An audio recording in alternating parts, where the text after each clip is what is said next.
Come on in, you guys. We're getting ready to start my Clubhouse interview.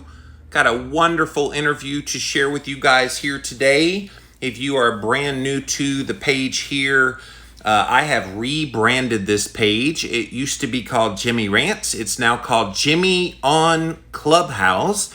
And if you're not familiar with Clubhouse, Clubhouse is a brand new app where people go on and talk to one another. It's all in audio form. You'll see that here on camera today. The other day when I did one of these with Suzanne Ryan, you sat there and watched me for the entire time we were on together. So I was like, that's kind of boring. I mean, I'm gorgeous and all, but that was kind of boring to look at. So I thought it would be cool to show you the screen on the Clubhouse app. So you'll feel like you're on the app. You just won't be able to talk directly on the app like everybody else. Hello, Kareen. So thank you for being here. We're going to do an interview today with my friend Lauren Pappas. So we're going to go ahead and go live in the room now. So thank you guys for being here. And let's get this room started.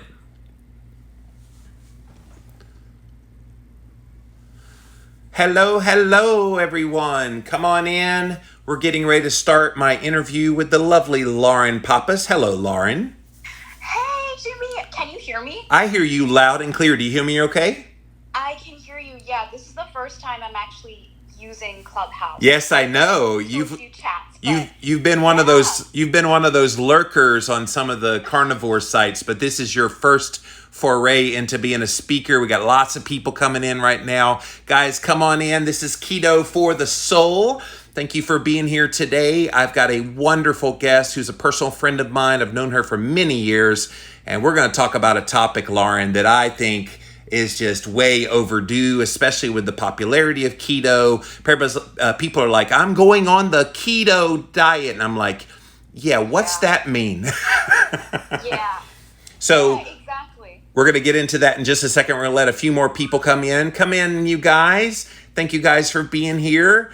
I'm going to go ahead and bring up Welcome, everyone. Yes. So, guys, I am simulcasting over on Instagram Live on the all-new Jimmy on Clubhouse room. I've rebranded Jimmy Rants to Jimmy on Clubhouse, so I can talk to people like Lauren and other people and bring you good quality information this way. That way, if you miss it, if you come in late to any of the rooms that I'm hosting like this and you're like, oh, I wish I'd heard the beginning, guess what? You'll get to over on the IGTV at Jimmy on Clubhouse over on Instagram. I'll also put it up on YouTube. I'm a podcaster, Lauren. I put this stuff everywhere. So. You're damn right. You're such a pro. That's amazing. I didn't even know about that feature. That's really cool. Yeah, so it's so cool, this format, because you get to talk to cool people. You get to talk to them in real time. And again, thank you all for being here today. So let me introduce you formally now, Lauren. So this is a personal trainer and ketogenic nutrition expert. Her name is Lauren Pappas. I've known you, Lauren, for a little while. You and I met at one of the keto conferences out west a few years back, and you're just a wonderful wealth of knowledge, a lot of energy, a lot of experience in various areas. But today we want to focus in on this word that I don't think gets used enough in our world, and that's bio-individuality, that there is no one-size-fits-all diet when it comes to keto. Can you tell us why so many people think keto is a monolith? Yeah, well, first of all, thank you for the introduction, and thank you all for joining us. It's just so cool to connect with people, especially during the pandemic. So thanks, guys, for being here. Yeah, it's funny with the ketogenic diet how it's perceived as just this like one-size-fits-all diet, and that there's only one way to do it.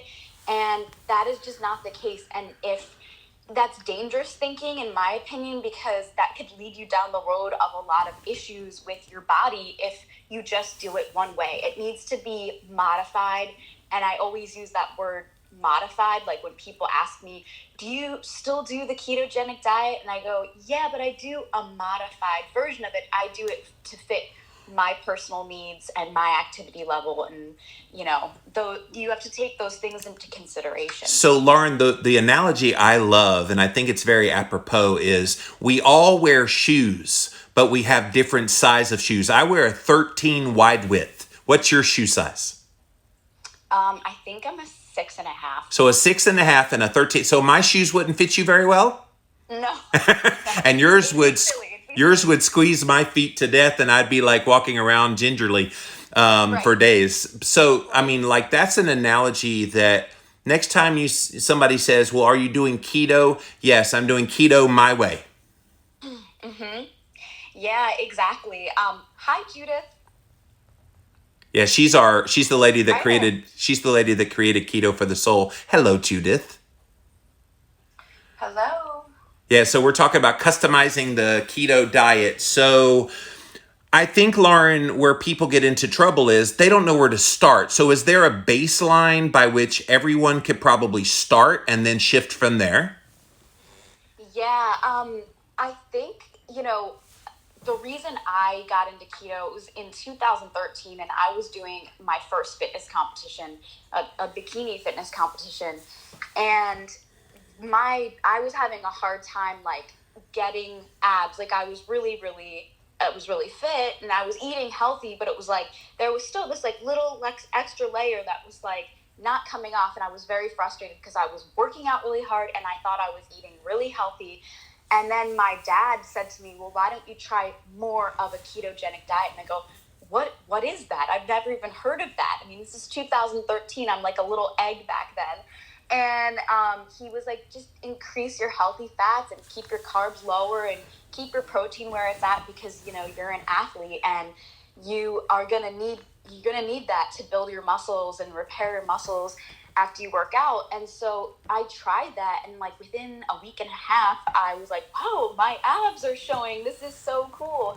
So, but even from that point, from now till then, I've modified it even more, made more adjustments. It was just adjusting the ratios of what I was eating. So I'd say if you've never tried a ketogenic diet before, or trying to make healthy dietary changes, to maybe start with eliminating processed foods out of your diet. Yes. Maybe just start there. Like, don't make all these big changes at the same time. It's too overwhelming, and your odds of failing are high because it's just too much pressure. It's too much stress. So like, if you have dessert every night, you have cake every night. I love dessert. Why don't you just make the change from cake to fruit just eat fruit every night, like it's just making those little changes, and it can make a huge difference. I love that you brought that up. And when you start, keep it simple. I think, when I wrote Keto Clarity, which was almost a decade ago now, people just didn't know about it at all. So I kind of was an open vessel for them when I shared the book. Well, now everybody and their mama is a keto expert. And I'm like, where were you people 10 years ago when I was talking about this? So it seems like all the voices have just convoluted the message. Can you whittle down keto in a nutshell? Yeah, well, you have been such a wealth of knowledge, and I got introduced to you in like 2016 or 2017, and I learned so much from your books and through your podcast. So I thank you. Whenever anybody wants to learn about the ketogenic diet, I tell them to read your books first and listen to your podcast. You're just incredible for the community. So Thank you. I know I thanked you a lot, but I can't thank you enough because you're awesome. What was your question? I said, hey, you can keep lavishing praise on me. I'm not afraid to that. No, I'm just kidding. I said, summarize what keto is in a nutshell. Well, like a classic ketogenic diet Yes. is a high fat, moderate protein, low carbohydrate diet, essentially. And I think it's important that people understand why the ketogenic diet came about, and it was for kids who had drug-resistant epileptic seizures, correct? Yes, 100 years ago. Yes. And so it was for a very extreme, health condition. And I feel like if you're going to do a classic ketogenic diet, that you should be under those extreme conditions where, you have something that's a really serious health issue that, you need to be producing ketones, because it's kind of like life or death. Because I have tried a classic ketogenic diet and done those ratios back in 2017 for experimental purposes, because I have learning disabilities. I have dyslexia and ADHD, and I have always been on the quest to make my brain work better. And I tried that ratio, and it did fire up my brain. I don't think my brain's ever functioned better. Oh, yeah. But it wasn't sustainable long term, and it didn't make sense for how active I am and how much I work out. And, and I realized that I could still be producing ketones, but change my ratios and have a little bit more, like low glycemic carbohydrates. Yes. Have more protein and still be producing ketones. And then it's not all about the ketones anyway. Like, that's not even, people become obsessed with that.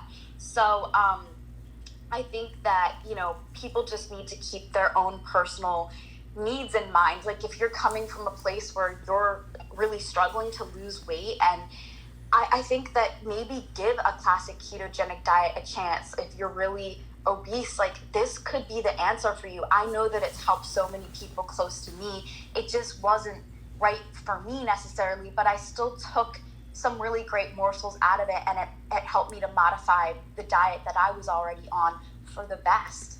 Well, and thank you for that, Lauren, because I think too often we like to put things in categories. Oh, I'm on the keto diet. I'm on the paleo diet. I'm on the Mediterranean diet. I'm on the vegan diet. Like, people want to identify so much to a diet, and what keeps us together here on Keto for the Soul is keto. So I love that there is some kind of rallying cry, but keto for me, keto for you, keto for someone else, like, you really have to know thyself, and that's kind of the underlying theme of what we're trying to communicate today. Yeah, absolutely. And like, there are so many tremendous health benefits from keto, and like, one of the things that I take from it the most is the cognitive benefits, like Yes. how it gives you long-lasting, sustainable energy throughout the day, and like just that when you eat like that, when you eat more protein and more fat, like, and less carbs, you're eliminating the junk, you're gonna be able to go for hours without eating. And like, for me, when I lived in LA, I was working around the clock, and I didn't have time to like be eating all the time. And so I could fast, and then I could have a meal and eat the right foods that kept me satiated for hours and kept my energy levels up. And it was the most liberating thing in the world, because when I was little, I was eating like a standard American diet and with a lot of processed foods, and I enjoyed it as a child, but it was awful. I was hungry like every hour, and I never had any energy, and my brain didn't function properly. So that, for me, the cognitive benefits are just astounding. I love it, and I tell everybody about it because it'll change your life. Oh, I tell people all the time, Lauren, that if I never lost another pound, I would do it just for the brain health benefits, the energy benefits, the mood stabilization benefits. Yes. Like, so many people struggle and go on prescription medications for all of those conditions, when if you just shifted your metabolism to a nutrient dense kind of food, which, by the way, what's the name of your website? It's called My Nutrient Rich Life. Yes, my nutrientrichlife.com. You guys go check her out. But I love that because it puts the focus on the nutrients. I think we get so caught up in keto, especially being all about the macros and fitting the macros, that we forget about the micronutrients, and that you're actually nourishing your body, which is kind of the goal of customizing your keto. Yeah, absolutely. And like, coming from the fitness industry, my dad is a nutritionist, so he always instilled in me the importance of fat growing up. I was always eating, scrambled eggs in the morning, and ate a lot of olive oil and just all these healthy fats in my diet. But he was always telling me that it was so important for your brain. And then when I got into the fitness industry, I was surrounded by all these people who were doing these low-fat diets, and they were doing these competitions and going hardcore with the low fat and high protein, and they looked great. Like, everybody looked great, but I was just doing it a different way. I was, doing a modified keto diet, and people were like, "How do you look like that? And like, how do you have so much energy?" And it was funny because they were all talking about what cheat meal they were planning their cheat meal after they competed, and that's not what I was thinking about. Like, they were having cravings. There were just all these these differences, these drastic differences between how I felt and how they felt. Like Yeah. people say that when they compete, they feel the worst that they've ever felt. They feel the most depleted and energyless. And I was like, this is the best I've ever felt in my life. So it's so funny because you can have your cake and eat it too. You are also the aesthetics, like you're going to look better. You're going to not struggle with your weight as much when you're doing a ketogenic diet, or when when you change the ratios to fit your needs. It's not about the aesthetics. I always like to drive that point home, but it's the icing on the cake. So we need to get rid of the cake imagery, the icing on the steak, the butter on the steak. There we go. And then have your steak and eat it too. Yeah, a steak cake. Yes. So Judith, you want to reset the room? And Judith's quiet. I'm going to reset the room. Guys, you're listening to the Keto for the Soul room. Go to the top of the page, click on that little green house, and join us here. Judith is the wonderful leader of this group, and I'm honored to be a part of it, doing Jimmy Moore things. I know how to interview people and talk, so that's what we're doing here today. Thank you so much for being here. We do have the wonderful Lauren Pappas on today. She is a personal trainer and nutrition expert, and she's sharing about how we can customize keto a little more. And just know it's not a one-size-fits-all diet. And Lauren, to that end, is there any non-negotiable when it comes to anybody doing a keto diet? Are there specific things that you absolutely should do and specific things you should not do? Oh, yeah. A big thing is to be aware of your electrolytes, that it's going to deplete your electrolytes rapidly. So you need to be supplementing with electrolytes. And I'm sure, you love Element. I love Element. That's my favorite electrolyte mixture. I always add it to my coffee in the morning.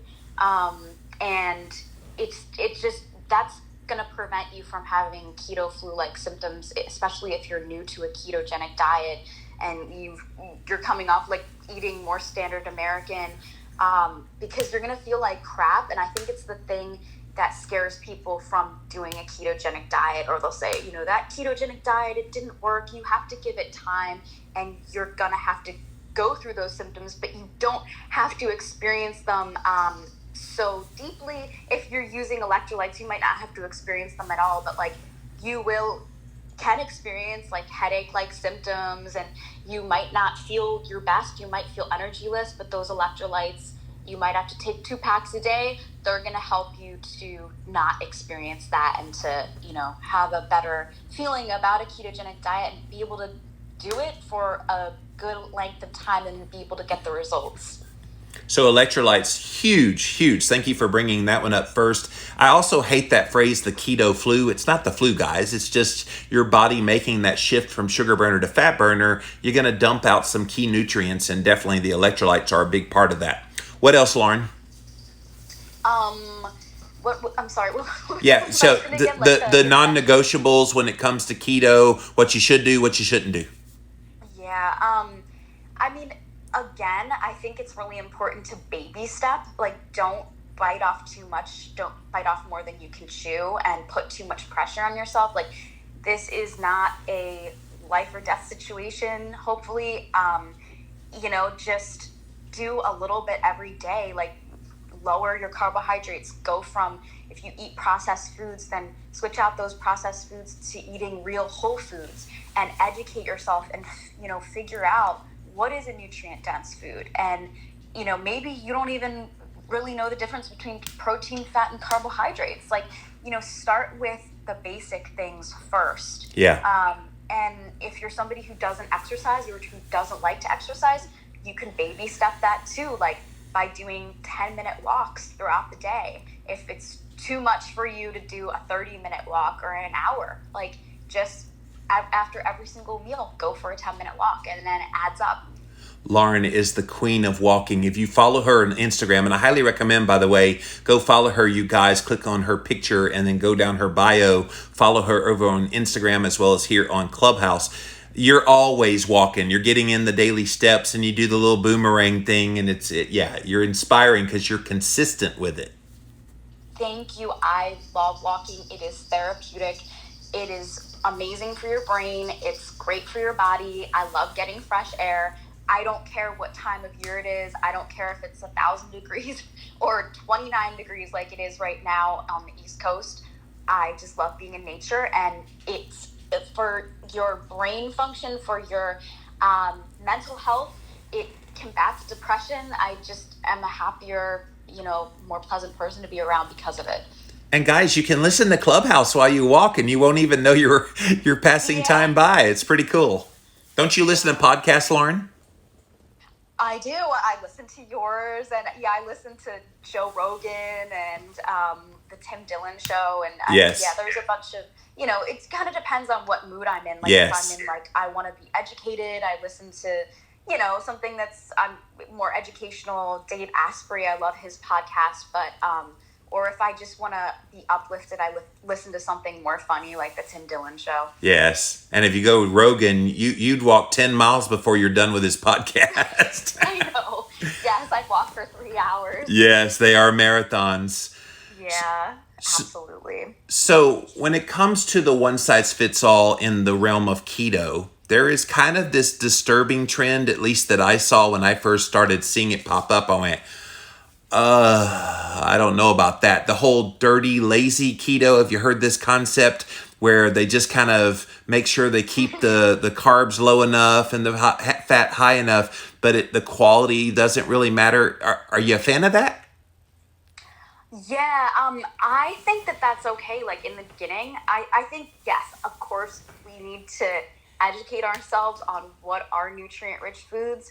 But not everybody is going to be able to do that. Like everybody is going to figure this out at their own speed. And so if the first thing that you're doing is just, I want to do a ketogenic diet, and you're doing it the quote unquote like dirty way, I think that's okay. And I think you'll figure it out, because I don't think that's sustainable. I think you'll maybe feel good for a couple weeks, and then after a month you'll be like, this isn't working for me. And then hopefully maybe that'll help you to educate yourself further, and maybe you'll figure it out that you need to add some vegetables and eat some good quality meats, and not bacon with butter on it for every meal.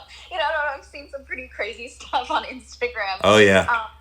But yeah, I think as long as you're making an effort, I look back to my evolution. We all have this amazing evolution if we look back at our lives.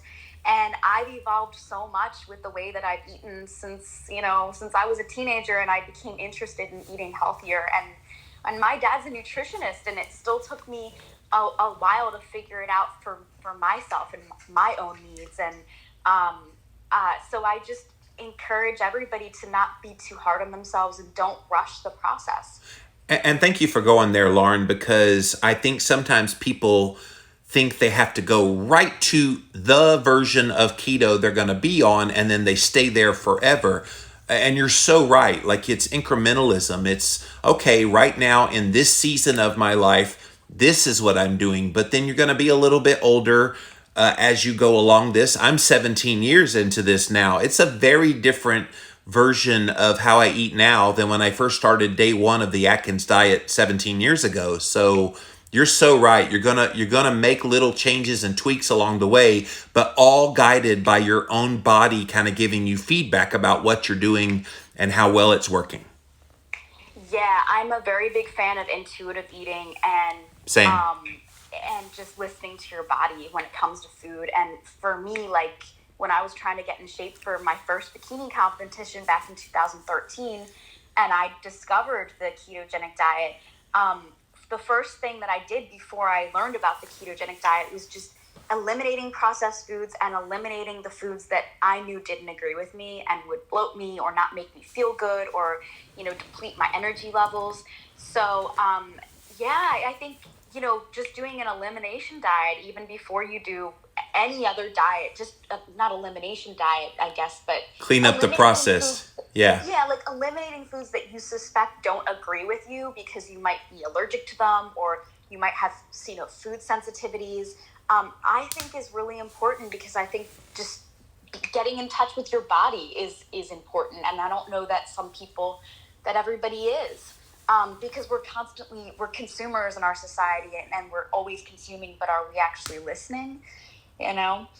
And we're not taught to listen. That's the thing, Lauren. We're taught to keep the calories at this level, keep the fat and carbs at this level. Like, we're not taught to, how do you feel today? Are you bloated today? Or do you have this going on? Do you have that going on? We're just taught numbers and numbers on a scale. That's the other one that pisses me off to no end, because it doesn't really serve any good purpose. And you could be doing something great in your keto and not know it if all you're looking at is the scale.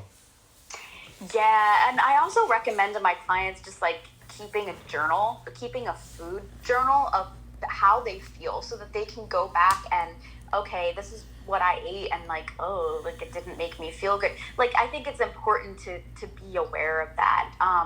And also to not chase ketones, because I think people become so obsessed with that, and it's not the most important thing in the world, and you could still be losing weight and making amazing cognitive gains and mental gains for yourself. But if you're so consumed about chasing ketones, you might overdo the fat and, and end up, not feeling so good. Do you know what I equate that to? The chasing the ketones, constantly having to have higher and higher levels of ketones. It's the new scale.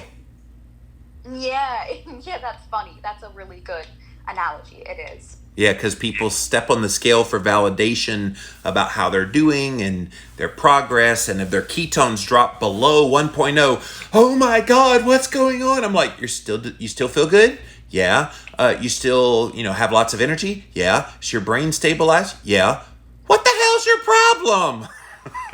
Yeah, it's so true. And like, it's part of the learning curve, and like the mistakes that you're going to make in the beginning. Like, I know that back in 2017, I tried a classic ketogenic diet with the classic ratios, and I remember I loved testing my ketone with my friend. Like, we were just like, oh, like, let's test our ketones. Oh, how, what's your score? Oh, I got higher than you. Like, it was just ridiculous. Yeah. And, but yeah, after a month, it was like, I'm not really feeling so good anymore. Like, this isn't really working for me. And then I made the adjustments for myself and my body and my activity levels. Right. And it can be motivational, I suppose, just like the scale can at the beginning.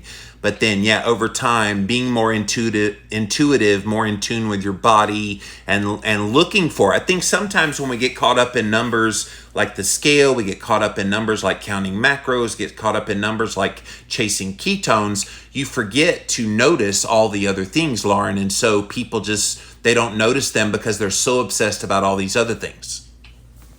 Yeah, absolutely. Like, and it's just, like, it goes back to, it's more than just the scale. It's like, how do you look? How do you feel?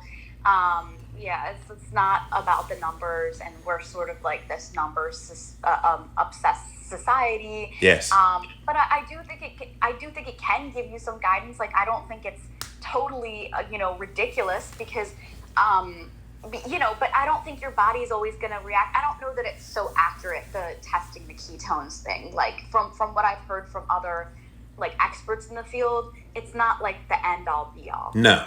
Well, and especially when you've done it for a little while, and I've been at this a very long while, I find now that I feel pretty good. I've got all of the benefits of ketosis. And yet if I prick my finger sometimes, it'll pop a 0.3, which would make it look like I'm out of ketosis, when I know very well that I'm in ketosis, very well keto adapted. I think after a while, your body gets so adept at using the ketones you make, and it stands to reason. If you metabolize your body well, over time, it's going to adapt to what you're doing to it.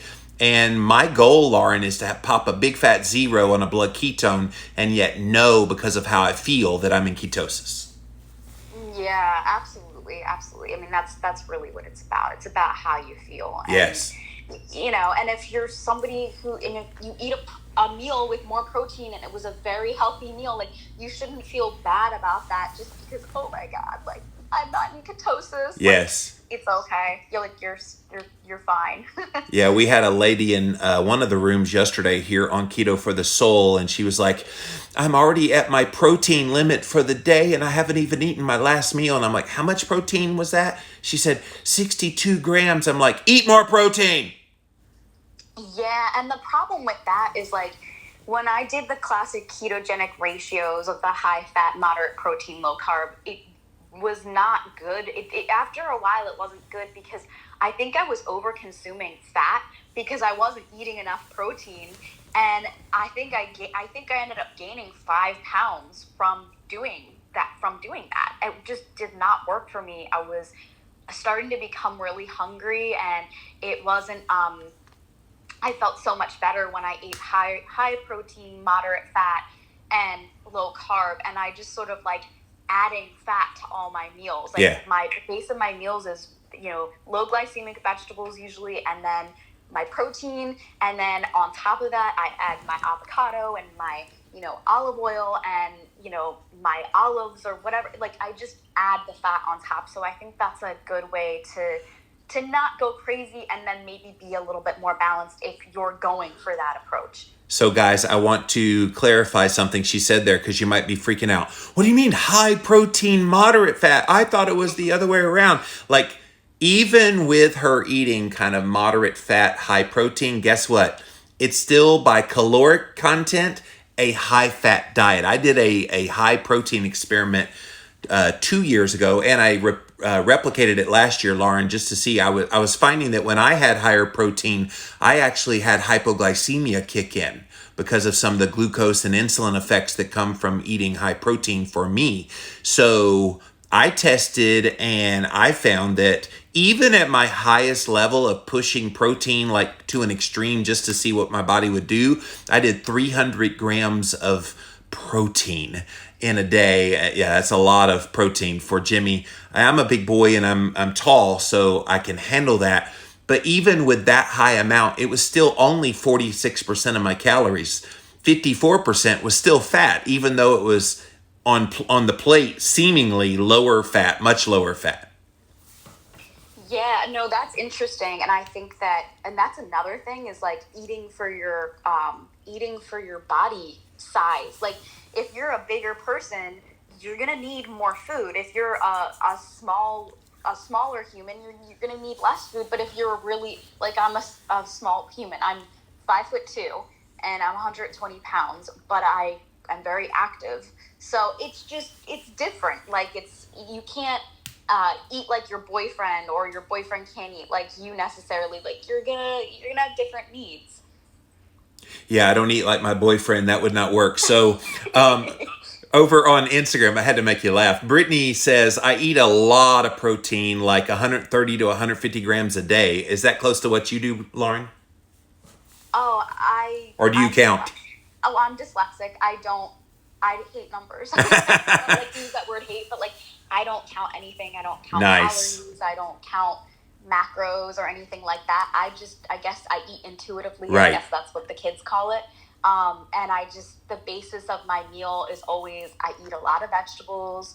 I usually have like a big salad, and then I just, on top of that, put protein. I put steak, or I put chicken. Yes. Or I make scrambled eggs, and then I add my fat on top of that. And that's pretty much, how I eat. Or I'll just have like a steak and asparagus or whatever. So I have no idea. I usually eat about 2 meals a day, though. I fast till about 1 o'clock. And nice. Then I have my first meal, and then I have dinner, and that's it. So I'm not sure how much protein I get. I've never counted. I believe in, that food is to be enjoyed, and if you count and I think that it can help a lot of people, but for me, I've never wanted to do that or felt it. Well, the thing is, we don't eat macronutrients. We eat food, and when you remember it that way, it just helps keep it in perspective. Guys, I want to go ahead and open up the room. If you have a question, you want to come up on stage, hit the little hand down at the bottom, raise your hand. We'll bring you up on stage. We have the great Lauren Pappas here today, a fitness and nutrition expert. Could definitely answer any questions that you have about this customization of your keto diet. I see my friend Dr. Cecily Ann's coming on. We're going to bring you on in a minute, Cecily. We're going to go ahead and reset the room. Judith, would you like to do that?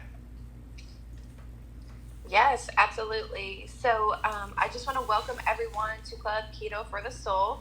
We've got Jimmy and Lauren here today. I'm so excited. I've just been sitting back listening. If you are not following the club already, please scroll up to the top, click the little house. That way it'll ping you every time there is a conversation started underneath the club. So, Jimmy, it's all you. Thank you, thank you. So, yes, please raise your hand if you want to come up. Lauren and I won't bite, I promise. Well, I'll bite, but not too hard. So, over on Instagram, see, I come for the jokes. You stay for the entertainment and the education. So, Stacy over on Instagram, she says, I'm 5 foot tall, 103 pounds. I easily have well over 100 grams daily of protein and could eat a lot more than that. That she's petite like me. How cute. Yes. She's itty bitty.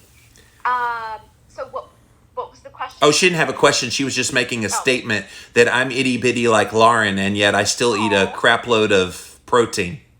Oh, I love that. That's great. And it goes to this question of the customization of, yeah, like we're all different and we're all going to have different metabolic needs. Some people going to need more protein. I found when I first started, Lauren, I needed the higher fat to just kind of feel the effects of ketosis. And then over time, I've drifted more to kind of a carnivore keto where I'm tending to have more protein almost naturally because it comes with the higher fat meats that I eat, but it still has more protein than I used to eat. So again, like we said earlier, you're going to shift it over time. It's not going to stay static. Once you start keto, you stay with that version of keto forever.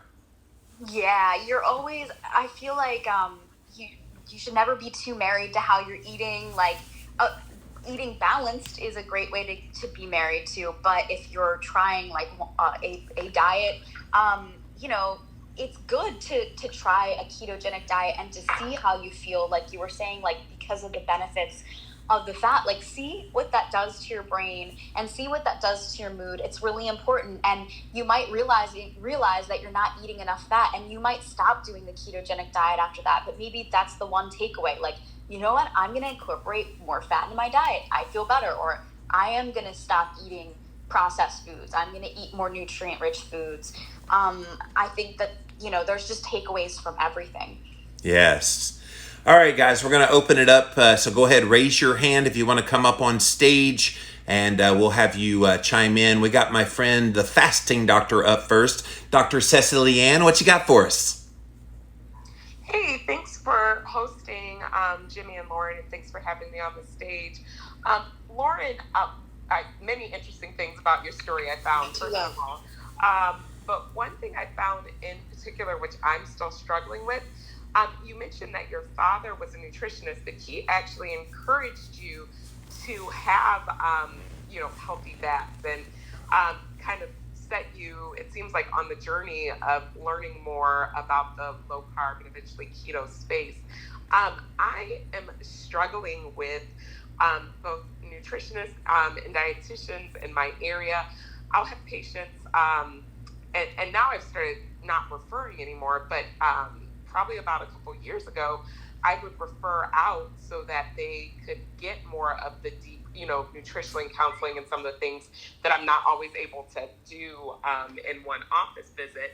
And then my patient would come back to me in, a month or so and say, well, they told me the exact opposite of everything that you said in terms of decreasing carbohydrates, et cetera, or about the healthy fats, or even frowned upon intermittent fasting. And so I'm just wondering if you've come across any resources that just, other than like Diet Doctor, for patients to go to, or people to go to, especially if they're interested in working with a nutritionist or dietitian who is keto or low carb friendly. First of all, thank you, Dr. Cecily Ann, for listening and for your question. And it's really good to connect with you. I guess, for me, it's always been my dad that's been my greatest influence, and his nutrition knowledge. And, he has his PhD in nutrition, and he was just a huge influence on my life growing up. I just would always watch how he would eat, and he wouldn't force anything on me. I just sort of would observe him, and then as I got older, naturally started gravitating towards the way he would eat. And so I see that all the time, where you go to the doctor. I'll go to the doctor. I just cut my my blood tested, and my cholesterol came back, and it was they were like, oh my God, your cholesterol is high.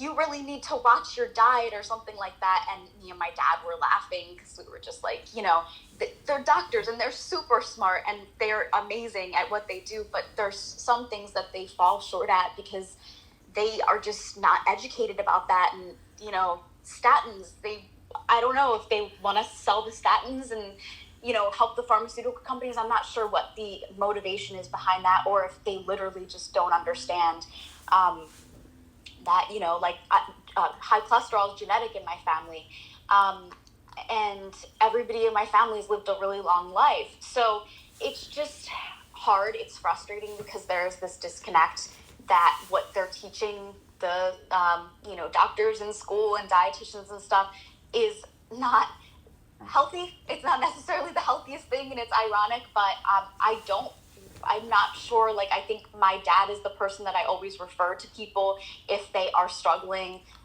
with their diets or certain health issues, and I help people. But I wish that there were more, when you go to the doctor, that they had this understanding and that they had more education in school about this, so that there wasn't this disconnect, and that low-fat diets weren't a trend, and cholesterol and eggs didn't have a bad rap back in the day. But I think that every day we're progressing, and I'm seeing changes when I go to the grocery store, and I'm seeing these big food companies getting on board and making healthier options. So, I don't know if that answers your question, but I definitely feel your frustration with what some of these doctors and dietitians are recommending to their clients. Yes, thank you for your feedback. Thank you, Cecily. Shan, you're up. I talked to you yesterday, Jimmy, and I'm new to this keto. Yeah. Can you do this without counting macros and going into keto? Is there an easy way just to not have to, I've done counting calories, points, all that. I've done every diet. I just want simplicity. Lauren, I think for her, maybe to start, just so she knows what it feels like to actually get into ketosis, kind of like what you did back in the day, and then shift over to intuitive after that. What do you say, Lauren? Yeah. First off, Shan, I love your accent. Where are you from? From Kentucky, and I live in Nashville now. Yeah, there we go. A Southern girl. I love it. I love your accent. It's very charming. Yeah, I think that by trying just doing a classic ketogenic diet at first and following those ratios of the high fat, moderate protein, low carb, or even, high protein and high fat, I think that's fine. I think that you'll see a lot of amazing benefits, both cognitively and, energy wise. And maybe, then from that point on, you can eat more intuitively and eat for your needs, and just listen to your body. And like I've been mentioning, doing an elimination diet, maybe by doing a ketogenic diet, that will eliminate a lot of foods from your life. And you'll see how you feel. And that's always what I've done. If I suspect something is bothering me, I will just stop eating it for a while and then introduce it back and then see how it makes me feel. So Lauren, this brings up a good point too, and it's going to relate to you, Shan. So listen to this since you're brand new. A lot of times people say, well, keto isn't working for me, I need to shift, but their connotation with working is all about the scale weight. What are the other things they need to be paying attention to other than scale? Scale is important, but it's not the only thing to pay attention to before you shift and customize more. Yeah, definitely your energy levels or your mood. How is it affecting your mood? Is it enhancing your mood, or is it, is it making you cranky? Are you, more irritable? Things like that. And I think for me, I'm totally obsessed with how things make me feel mentally. I won't if I know that, the next day I have something big going on, I'm very aware and very careful of like what I eat the night before. I like to eat things that make me feel like a superhero, and I know that are, going to affect me positively in the long term. Like, I tell a lot of my clients that we need to be more aware of how things are making us feel when we eat them, like, because they affect us, like, in the short term, they affect us in the midterm, and they affect us in the long term. And short term, like, you might eat something and it might make you feel great and it might give you energy, but then an hour later you might crash and you might feel like crap. And then the next day, you might have like a food hangover. I don't know. Or if you eat something good, it might be, the opposite, where you're like, wow, that made me feel great. And then the next day I woke up and I didn't even think about it. And then obviously the long-term effects, like, how is it going to affect you in the long term? If you're eating processed foods all the time, then eventually you're going to gain weight and it might lead to disease or some sort of an issue. So I think that we just need to be more aware of the effects of food on our body. And sorry, I went off on a tangent. Jimmy. A tangent is what talking is all about, Lauren. So don't worry about that. Shan, did we answer your question? All right. Thank you for that. So let's go over to Instagram Live. Brittany says, how great is it when you can push the bounds of the so-called keto rules? I know that I feel so much better eating 60% fat, 30% protein, 10% carbohydrates. 60-30, by the way, fat to protein is basically a 1-to-1 ratio. In fact, it's less than 1-to-1 ratio of fat to protein. So it's about 0.8 to 1 gram of protein or fat to protein. And that's a wonderful thing that works for you, Brittany. And it sounds like that's kind of what you're doing, Lauren, where you're kind of aiming for slightly higher protein in terms of grams, still high fat. So is that true? Yeah, and it kind of varies from day to day. Like some days I'm eating a lot higher protein. Right. And, but the fat is always, and then some days I'm eating a little bit higher fat, but the carbs always kind of remain on the lower side. Yeah. But I'm flexible, and I'm not like, I enjoy the moment too. Like, right now I'm at my parents' house, and there's some stuff that I would not normally eat, but I'm eating it because, it's my parents' home cooking, and like, you can't be too rigid and too strict with your eating. But when I'm on my own, when I'm living on my own, I am, I'm always just thinking about, how can I nourish my body with the most nutrient-rich foods? And I like to, when I eat, I like to feel like a superhero. I don't like to feel like a slug. Yes. So, if you eat too many things that don't agree with you, you're not going to feel good. But, I love what she said. Like, it's all about, it's going to be different from how the ratios of what makes you feel good to what makes me feel good. Everybody has different activity levels and different needs in their life, and so you got to figure that out for yourself. And I think it's, you're always evolving, and maybe next year you get into something that's more active, or maybe she has kids next year, and then maybe that'll change the ratios of how she's eating. There's always life changes to account for. That's right. So we can't be rigid. We got to be, flexible. Well, and some of your best friends in the world are carnivore people. Yes, absolutely. I do have a lot of friends who are on the carnivore diet and swear by the carnivore diet, and I have seen the amazing changes in their bodies and their lives. But I also think that I don't know many people that are totally married to it either. Like Chris Bell, for example, he is somebody who eats a lot of steaks, and it has made a huge difference in his physique and his energy levels, and he just swears by it. But, I just, everybody's you gotta try things, and you gotta see if they work, and you gotta be open to them and open-minded. And I even did a carnivore diet experimentally for a week. You did. I remember that. It didn't end well, but I learned a lot.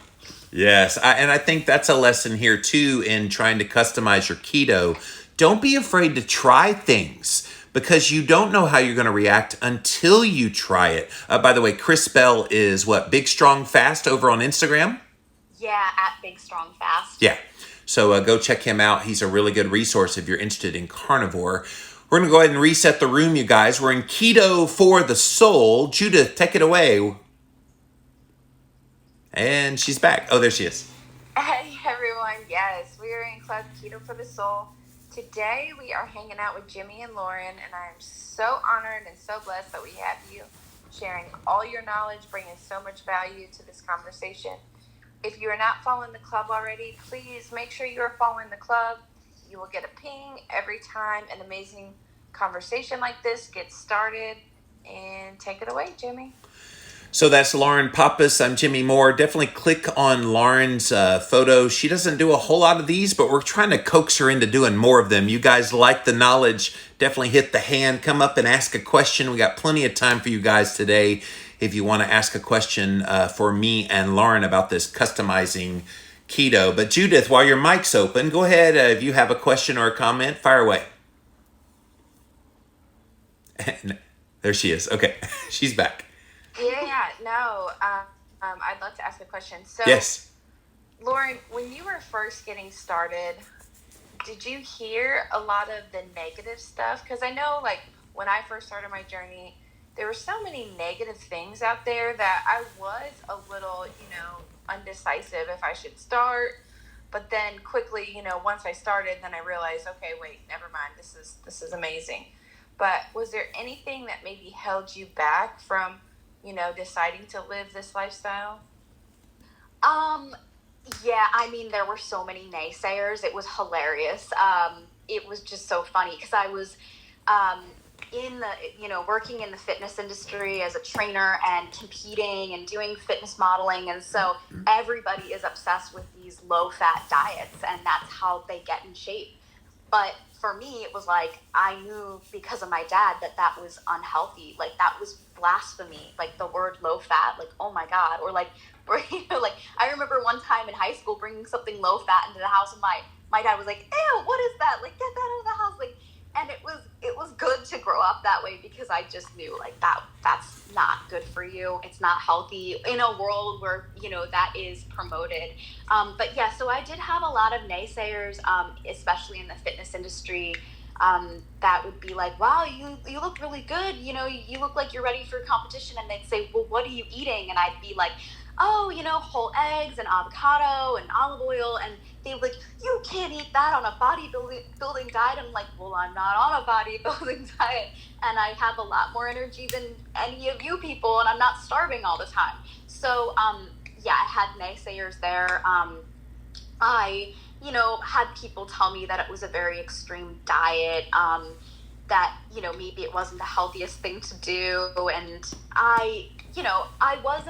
I only did a classic ketogenic diet for a very short period of time, but I have always done a modified ketogenic diet since 2013, and I'm still alive and I'm doing great. So I think that you just have to I think that there's always going to be people out there that are going to tell you their opinion even if you don't ask for it.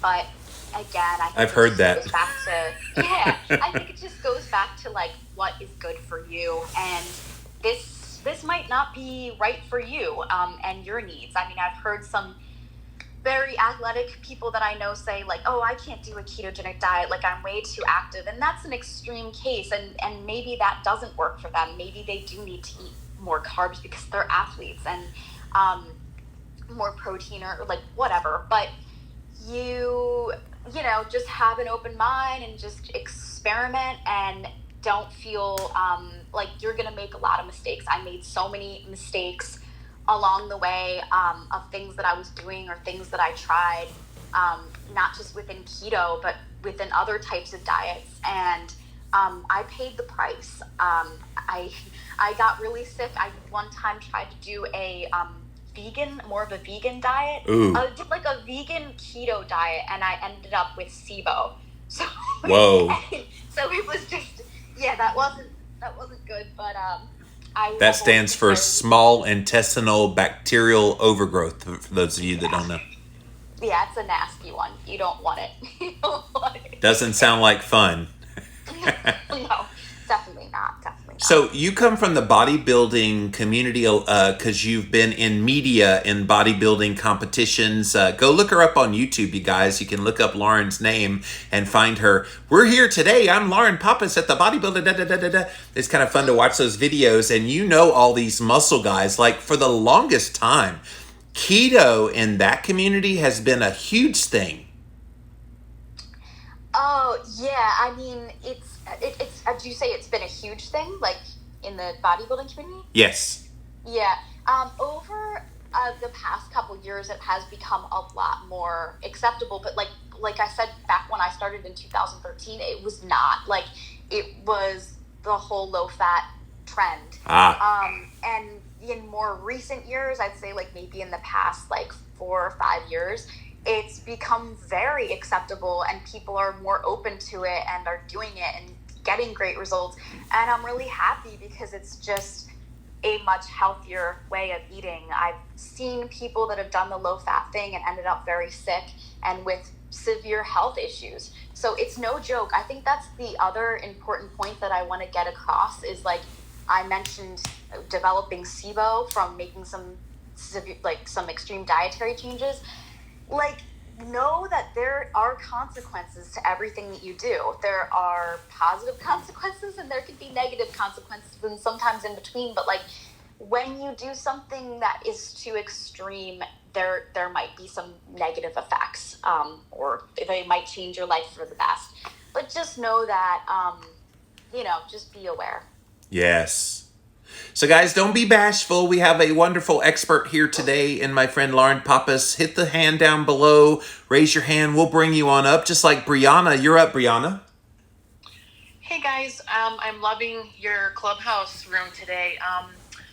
I totally agree that keto is customizable. I started in November 2019 doing like an 80-20 paleo and slowly started increasing my fat and lowering my carbs.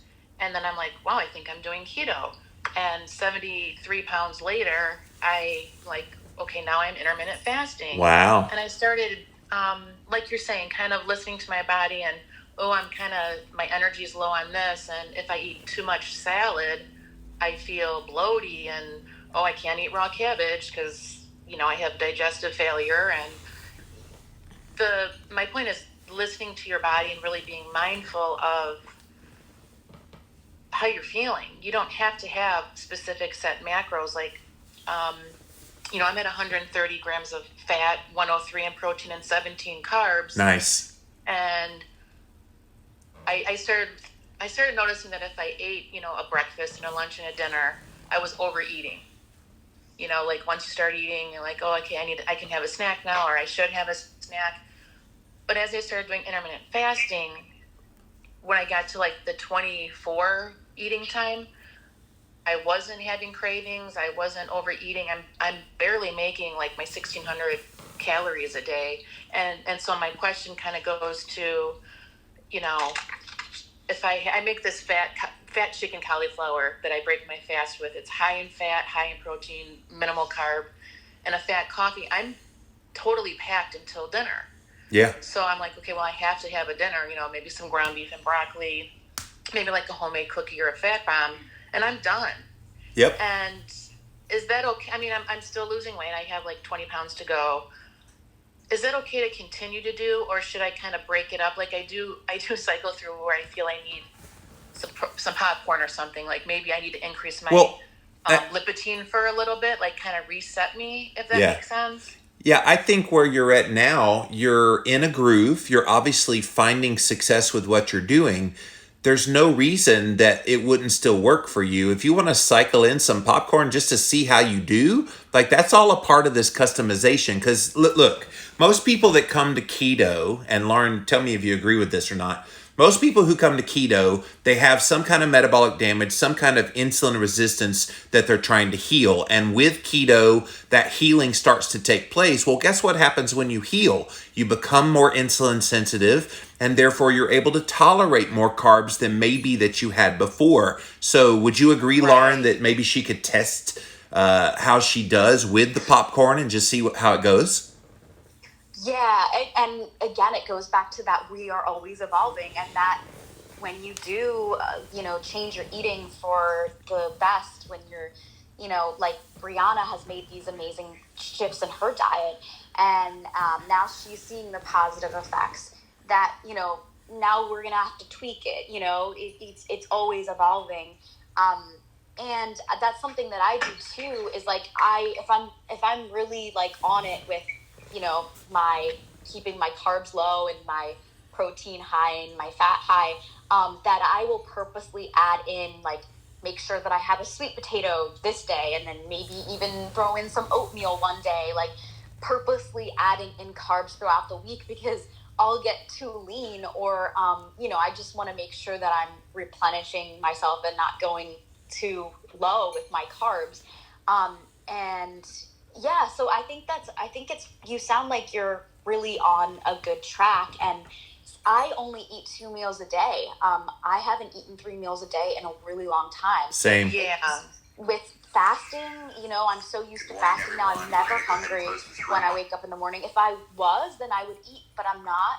And everything that we're eating is so satiating. You just can't fit any more food into your body at that point. Oh, yeah. I'm like, when I started doing the 24 fasting, I'm like, there's no way I'm going to get 1,600 calories. But because my goal is to be fat adapted. I monitor my glucose and my ketones, and I'm having a hard time getting past like 1.0 on my ketones. And I know my glucose kind of spikes. It's usually around 82 to 93. Hey, Brianna. What I understand is my body's releasing glucose. So I do get those spikes, but like my sugar cravings are gone. Yeah. There's so much great food to eat on keto that I don't miss anything. But I feel like, and I can't tell if it's an emotional or physical craving, like popcorn, because I was a potato chip and cookie, carb and sugar person. And so to be feeling like I'm not even hungry. No, I have baked whatever cookies for my kids. It doesn't even cross my mind that I want one. And that is such a huge emotional, like, accomplishment to not be like tied to food. You know? Hey, Brianna. Yeah. Did you say 82 to 93 was a, quote, spike in your blood sugar? For me, yeah. So, okay, you just pissed off most of the audience because they're desperately trying to get there. I think you are one of those people, and I love it, Brianna, by the way, because it's probably what helped you succeed. You can get so obsessed with the perfect that you don't recognize when you're doing well. You've done it superbly well. You need to celebrate. I only got 1.0 on the blood ketone. Yeah, screw that. You got 1.0. Verbiage is. Getting there, I was like, because I track it, and so I can see over time. I'm like, oh my gosh, I'm 0.6 in ketones. Yes. This is great. Verbiage. I need to get these last 20 pounds, and I want to stay on the keto way of life, the keto lifestyle. I don't even call it a diet because it's a lifestyle. Yeah. It's living optimally, like mind, body, and spirit, energy, mental clarity, and I have hypothyroidism. Yeah. We've had to reduce my synthroid because my body's working more efficiently. My cholesterol is great. Like, it's completely changed everything. And yet you're worried about your blood sugar and ketones. Stop it. I know. Okay. You're right. Sorry, I'm very blunt, and I think it helps you when I do that. I love it because I do get, because I want to get to my goal weight. But it's not just about my weight, it's about my health. Thank you. There it is. Lauren? Yeah, Brianna, it sounds like you're doing awesome, and you're very healthy, thinking about this in a healthy way mentally too. And I commend you for that. So keep up the good work. Thank you, Brianna. Joshua over on Instagram. Thank you, Brianna. Joshua over on Instagram said, yeah, Brianna, don't worry about how high your ketones are. And like I said earlier, the longer you do this, the more keto adapted you become. Your goal is to have low ketones because you want to use up the amount that you make. And if you do that, you should have a big fat 0 on the ketone meter and yet still feel all the effects of ketosis. Okay. Thank you guys so much. Thank you, Brianna. And again, we still have time for. Did you say something, Lauren?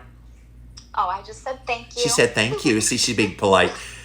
So we still have time for more questions. If you want to raise your hand, click on that little hand button down there. We will pull you right up on the stage. And my bud Mel's up next. What you got for us, Mel? Oh, hey Jimmy. Hey Lauren. Hey. Peter. I am so here for this conversation right now.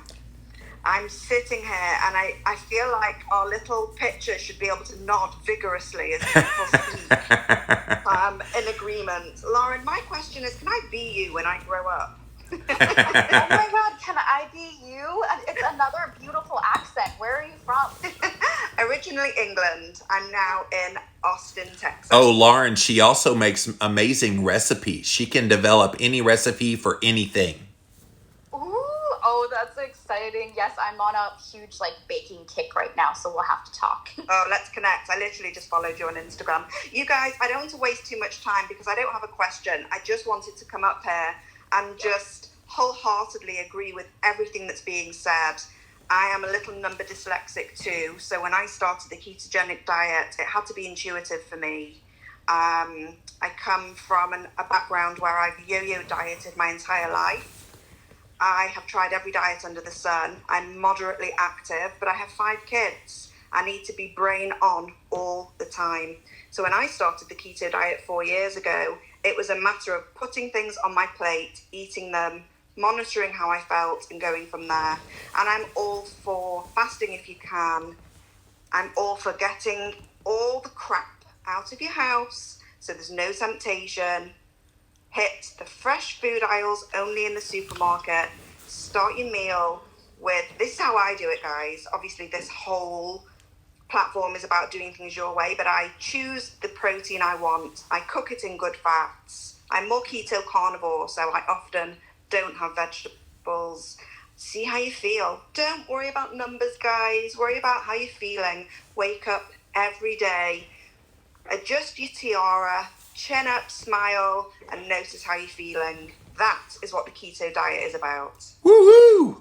Yeah, you're so lovely. Oh my gosh, that was well said. I agree 100%. Oh, Mel is one of the moderators here on Keto for the Soul, and she is a sweetheart and a half, and we're really happy you were here today, Mel. Thank you so much for those encouraging words. Yolanda, you're up next. Thank you, and good day, everyone. You're right, keto's not a one-size-fits-all diet. I'm more into intermittent fasting than, I don't track or measure anything. That's what's worked for me to maintain my weight.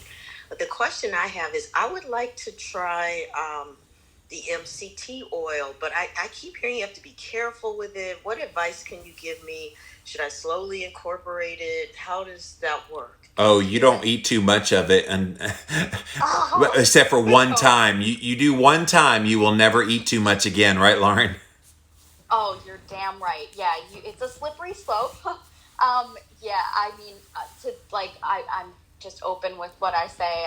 It can give you diarrhea. Yes, it gives you the shits. That's what she's trying to say.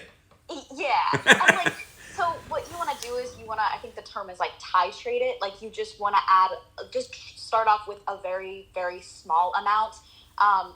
Maybe, whatever, in something that you cook, or maybe in your keto coffee or something like that. And then just see how it makes you feel. But you don't want to go dumping a tablespoon in there because it might give you diarrhea or just bad, gastrointestinal effects. Oh, Yolanda, the first time I ever tried it, because I heard it was, quote, healthy, I did 2 tablespoons.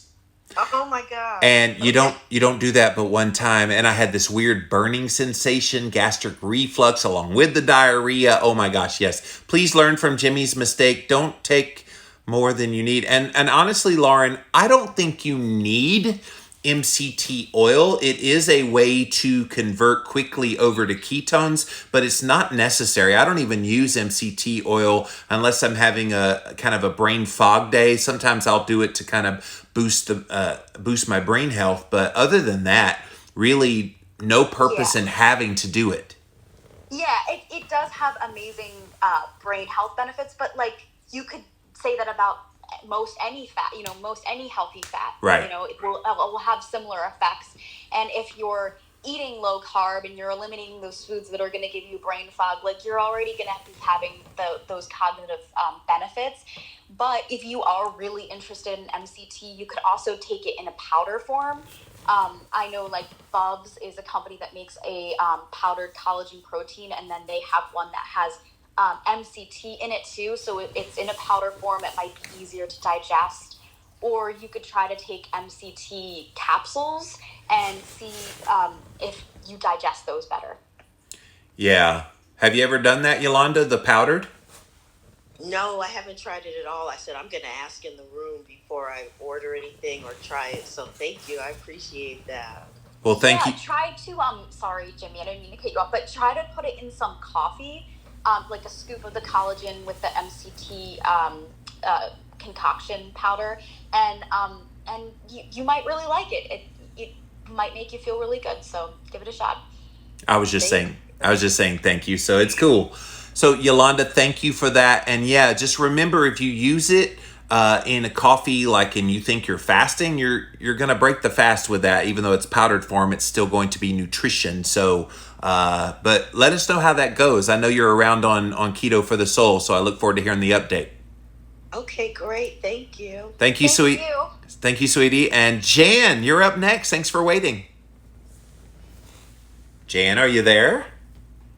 Going once, going twice. Jonathan, what you got for us, man? Oh, I'm sorry. I couldn't get my microphone off. She's back. Go, Jan. So this is only my second time. That's all right. Welcome to the stage. Again, so. Welcome. What you got for us? Well, I have been following you actually since about 2016. Everything I learned early on was from your podcast, which I absolutely loved. Thank you. Went fairly strict keto at first. Was very slow to respond as far as like body composition changes, but definitely brain fog went away, energy got better, and then it's like my whole life started transforming. And so I still try to stay low carb, but I'm trying to get back to a stricter keto diet. But what I find is I have an athletic background in swimming and triathlon, and I am hungry still, like all the time. And I feel like even the days that I feel like I've done fairly well with, having, keto and not really doing anything dirty keto, keeping clean foods, but in good fats, I still am hungry a lot. I didn't know if y'all have any tips. Can you give us an idea of what you eat in a typical day where you're still hungry? Yeah. Well, I do start my day with coffee always. And I usually put I use keto cream in it with some stevia. What is keto cream? Is that a name brand of some sort? Well, yeah, it's just a brand of, it's like a mix of collagen and some. I got you. Okay, keep going. But then I probably lunch I'll have vegetables. Usually my favorites are like broccoli, Brussels sprouts, asparagus. And then I'll have a protein, I've been doing more fish and chicken than anything, but then I'll also add some olive oil or coconut oil, just depending on kind of what I have, what I'm in the mood for. Okay, and dinner? Dinner, well, okay, I take that back. To one thing I've added recently too, and this may be contributing, but I found some keto bread that I love. There it is. There it is. You're stoking insulin. No, don't tell me I can't have my bread. You're stoking insulin, and go ahead and finish the dinner. What's the dinner? Yeah, the dinner's kind of similar. Okay. Usually it's a salad, and with some protein, and then just whatever fats I have. Do you opt for fish and chicken only, or do you ever eat beef? I used to, and I kind of just been through a thing in the past 6 weeks where it just hasn't been as appealing. So I thought, well, maybe I just don't want it. Lauren, I'm not really against it, but I'm just trying to figure out intuitively what I need, and I don't really know at this point. Lauren, do you think bumping up the beef a little bit might make more satiating for her keto? Maybe. I just think maybe you do need more protein in general, whether it's, just maybe you need to eat bigger portions of protein too.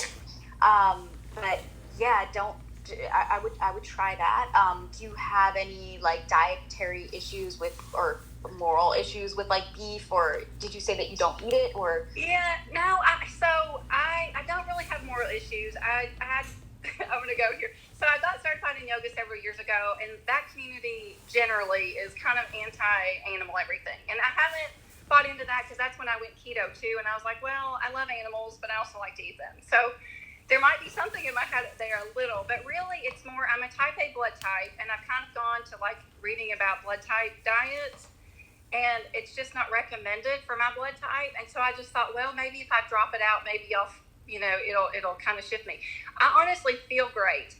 I'm not on any medications. I'm getting ready to turn 50, but it's body composition. And I'm finally to the point where I'm ready to care about body composition a little bit, where I've kind of stayed away from it just with body image issues. I didn't want to focus on that. And now I'm like, it's okay if I look good too. So that's kind of where I am with that. Yeah, I would try bumping up your protein, and then if you don't want to do beef, maybe like I am all about like I just like variety in my diet, so I like to kind of like have a different meat every day, and like my first meal is usually eggs or Greek yogurt with like almonds, and I add a bunch of berries, and then like for dinner I always try like to have a different kind of meat, like whether it's chicken or steak or lamb or there's so many or fish, like salmon. There's so many different things out there, because I think that just makes eating more interesting when you're able to switch it up and have some variety in your diet. So yeah, like if you don't want to do beef, then there's all these other sources of protein. But yeah, I think that might be the issue. And then maybe you just need to increase your portions and see how you feel after that. Yeah, I hope that helps. What would be fascinating, Jan, is if instead of 3 meals, try fitting the calories into 2 meals with a period of intermittent fasting. Because that sounds counterintuitive if you're hungry eating the way you are now. But I wonder if that kind of subliminal message of I'm only getting 2 meals in, that forces your brain to eat more in the 2 meals that you do eat. And then you get the added bonus of all the benefits of the fasting.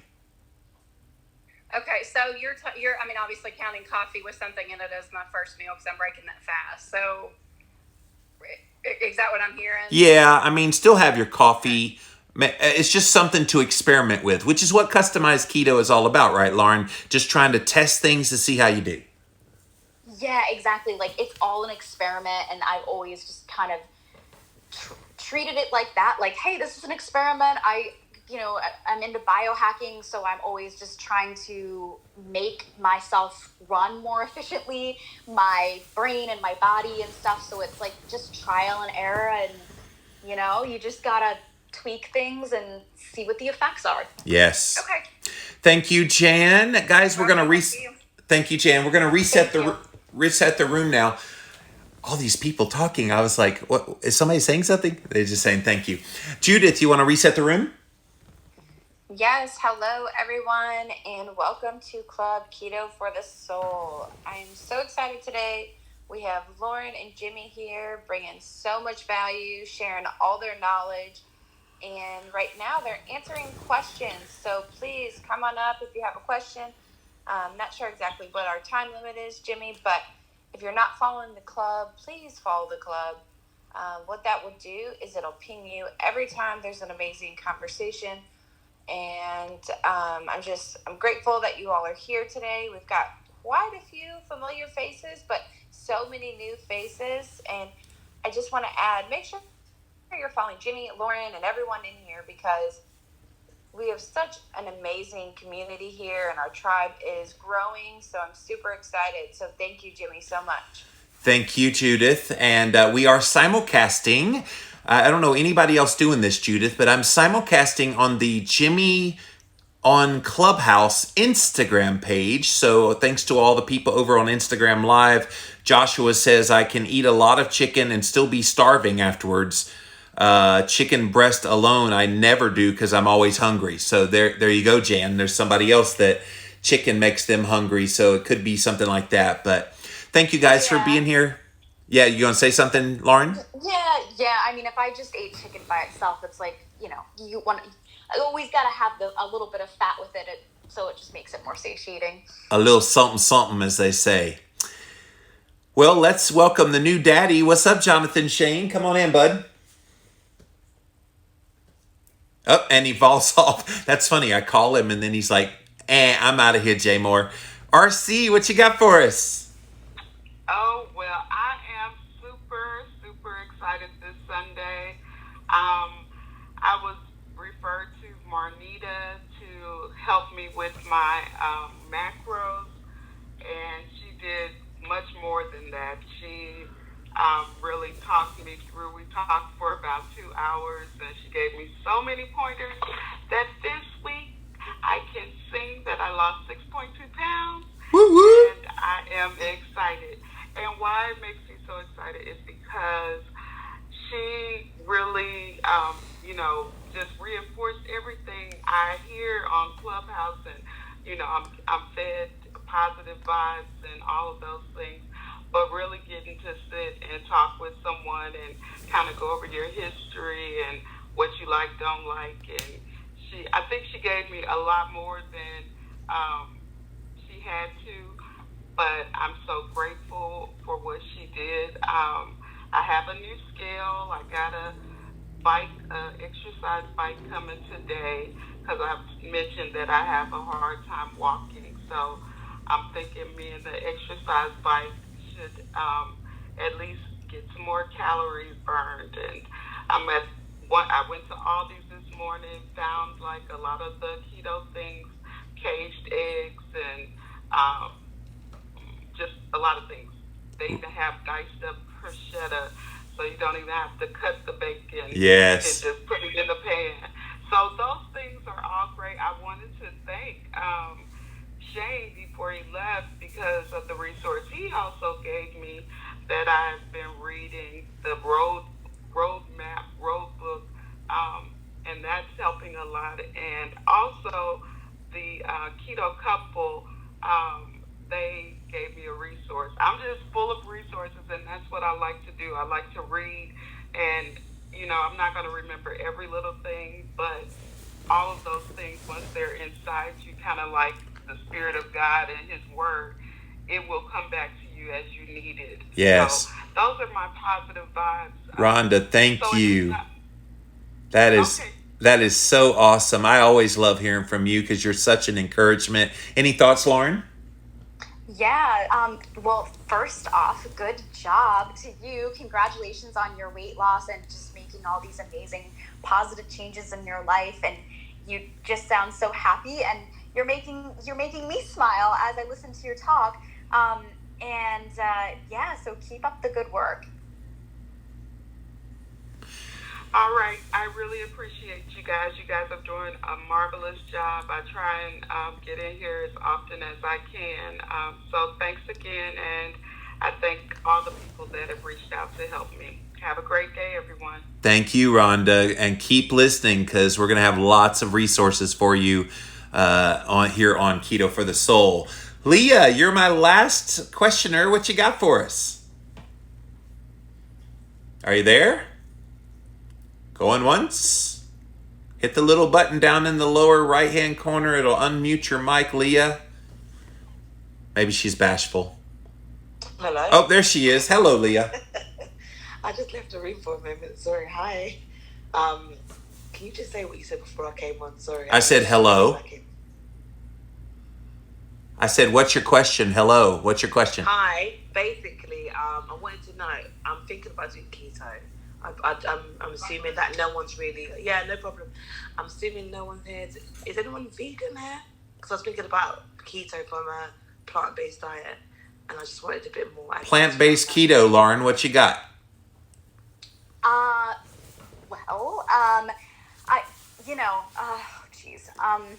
Okay, so I did, this is a long story, but I did try to do, after I did had done a modified keto diet for years and tried a classic ketogenic diet, then I was like, ooh, maybe I will try a vegan keto diet, because at the time I just thought that was really healthy to be vegan, and maybe something that could that I would learn from it would really benefit my body. But it didn't go well. I ended up developing SIBO, small intestinal bacterial overgrowth, from doing a vegan keto diet. So I'm not saying don't do it. I'm just saying... why did it trigger that, just out of interest? Well, I think it was just... when I went to my gastroenterologist, he said that it was just too much vegetables. Like, vegetables can cause... Feeds the microbiome. Eating a really... I guess when some people eat a vegan diet, maybe...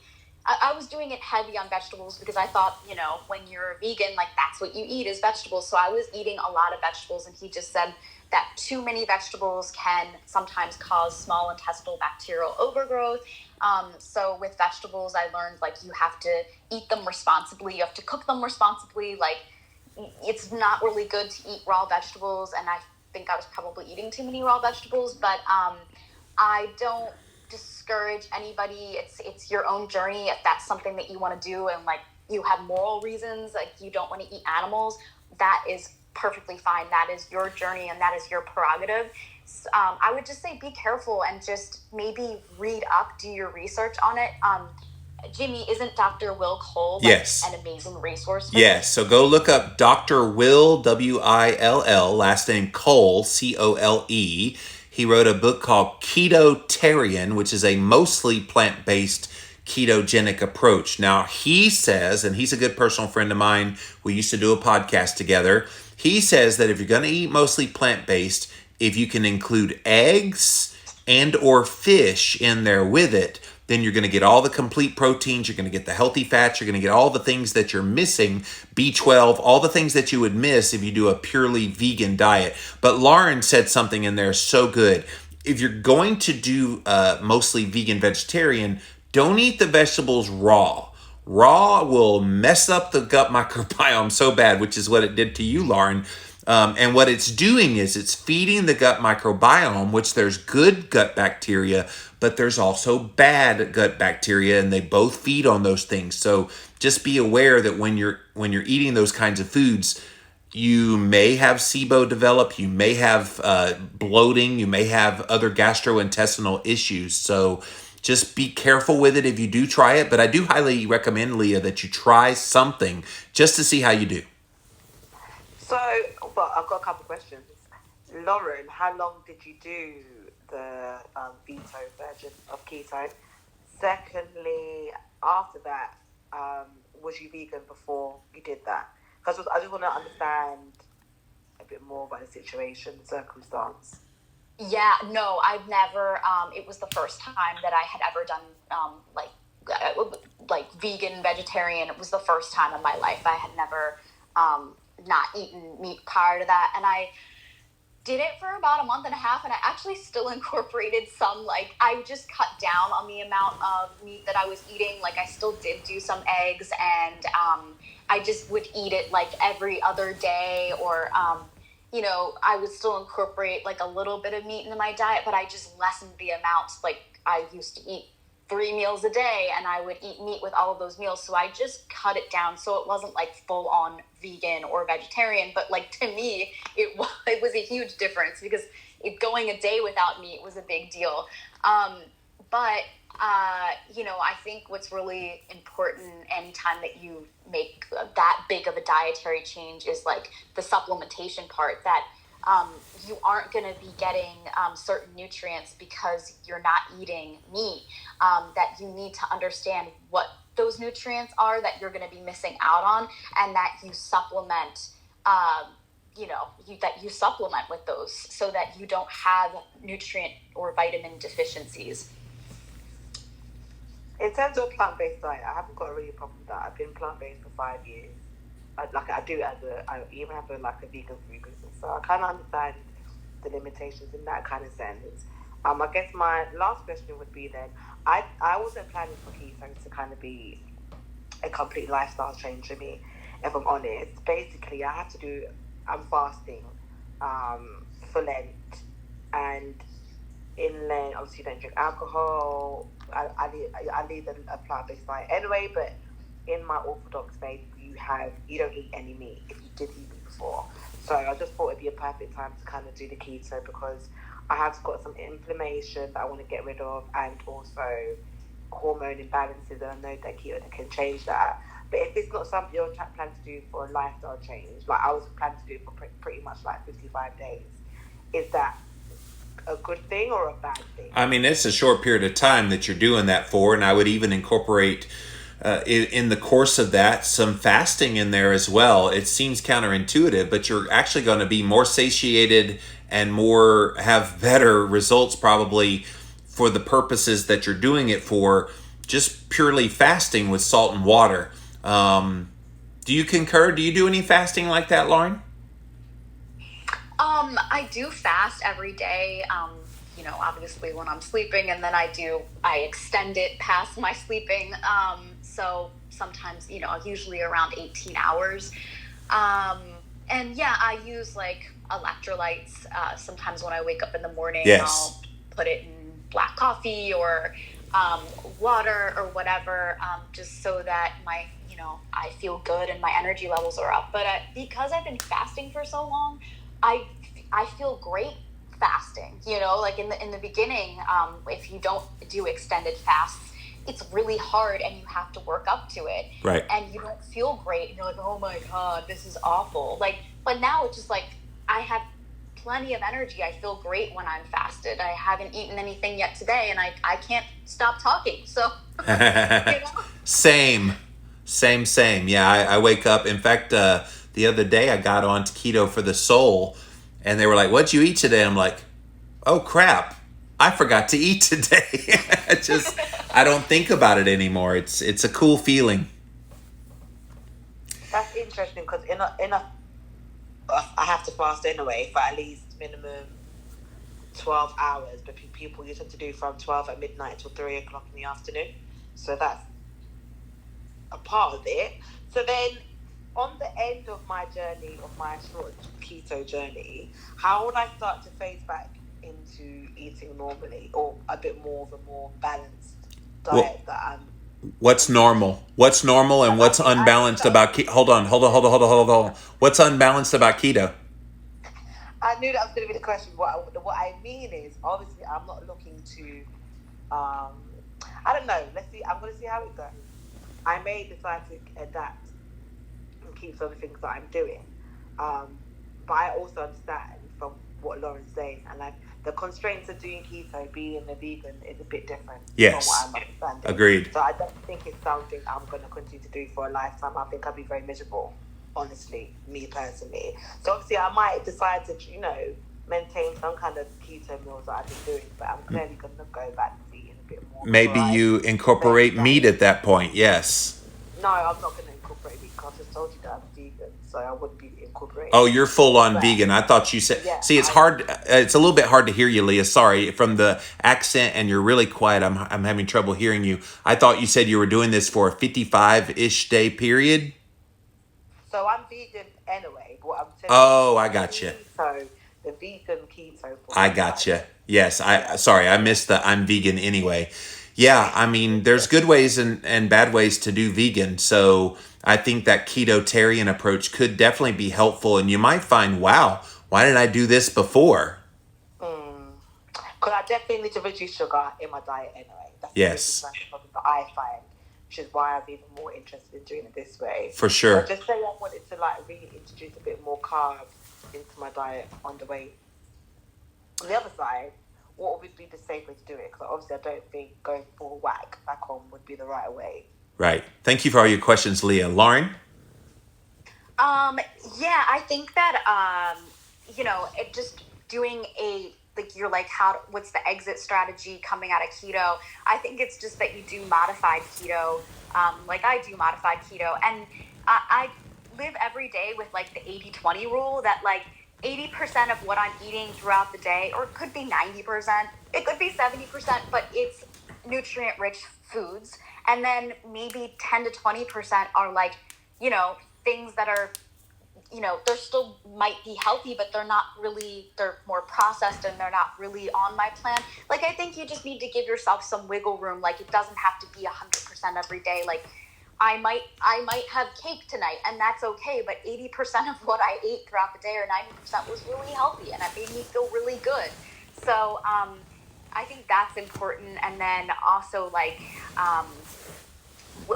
just when I tried doing more of a eating more plant-based, I did learn, like we said, that we need to cook the vegetables. That's really important. The raw vegetables are rough on your gut.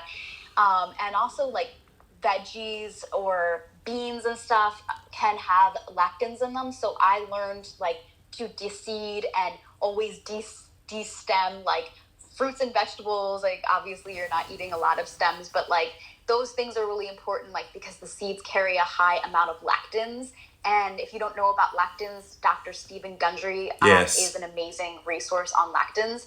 But I do believe, like, lectins and oxalates, like, are in a lot of plants, and maybe that can cause some issues. So I would just, be aware of that for anybody who's interested in trying vegan or a vegetarian diet, to be aware of, like, oxalates and lectins, and that can have a not great effects on your body. But you can still eat those things. You just have to eat them in a responsible way. Yes, and Dr. Gundry's book is called The Plant Paradox, if you want to go look it up. But Leah, thank you for your questions. Over on Instagram Live, Rain Dogma, what is MCT oil? So that stands for medium chain triglycerides. Those are a precursor to ketones. I keep hearing about it. Can you cook with it, or do you just take it orally? You should not heat it up. You should definitely put it in like a smoothie or in some kind of a bulletproof coffee. How do you take it when you do it, Lauren? I used to actually work for Dave Asprey at his Bulletproof Labs in Santa Monica. So I would go over every day to the cafe next door, and I would get my bulletproof coffee with MCT oil and butter. And so that's how it was introduced to me. And then I used to put it sometimes, like, on my riced cauliflower. Yes. Or salads. Or salads. But yeah, I mean, I really like it in powder form now. I think that's the Bubs. It's called a company called Bubs, and they make the collagen protein with the MCT. And I think that's just an easier way to digest it. It's more accessible that way as well. Mm-hmm. Not so gloppy and slimy like some of the ones can be. Although I do love the Brain Octane Fuel from Bulletproof. Kitty Cat Smith says there is a vegan keto Facebook group that's good, she said, Leah. So go look up on Facebook Vegan Keto over there. That might be able to give you some support in your journey. But guys, thank you so much for joining us today. We had a wonderful conversation all about customizing your ketogenic diet. It's not a one-size-fits-all approach. And the wonderful Lauren Pappas, you were a sweetie to come here today and drop some mad knowledge with everyone here. Thank you so much for being here. You guys, she is Lauren Fit DJ over on Instagram. Go click her picture there, and you can follow her here on Clubhouse. And then it also has a link to her social media down below. Her website, mynutrientrichlife.com. She does do one-on-one health coaching and is all about personal training, traveling, holistic nutrition, healthy lifestyle. You actually, I found out about you other than the keto because you're into DJ, and I'm a huge music fiend. And so you're kind of missing the DJ scene right now. Yes. Yeah, I am a DJ and own my own business. And I lived in LA for 9 years and had a business out there, and I miss it, but it seems like another life now, and I'm sure I can't wait to do some gigs once this is all over. But this time off has allowed me to shift more into health and fitness, my greatest passion in life. So I'm grateful. I'm nothing but grateful, and thank you for having me on the show. And I've admired you for years. And I thank you again for everything that you've contributed to the community. Jimmy, you're awesome. So thank you, everybody, for joining us. And I hope that we answered your questions and didn't ramble too much. Yeah, thank you, Lauren. Really appreciate all that you're doing. And good luck shifting your business model, because I know DJing was your passion, but you're going to do something great in this next chapter. And please come back to Keto for the Soul. We would love to have you back to talk about other things some other time. I would absolutely love that. Awesome. Judy. Are you there, Judith? Yep, I'm here. Sorry about that. That's it if you want to close us out. Okay, yeah, absolutely. So again, I just want to say thank you guys for coming here today, being underneath Keto for the Soul's Club. We appreciate you. I know, speaking for everyone in the audience, we were completely honored to have you guys here, just answering questions and just sharing so much knowledge. So if you are not following the club already, please follow the club. It'll ping you every time there is a conversation that gets started under Keto for the Soul. My name is Judith. We've got so many great conversations going on today, so make sure you're checking out in the bio. If you click on that little house, you'll see in the bio there are the reoccurring shows, but we also have many pop-up shows, is what I like to call them.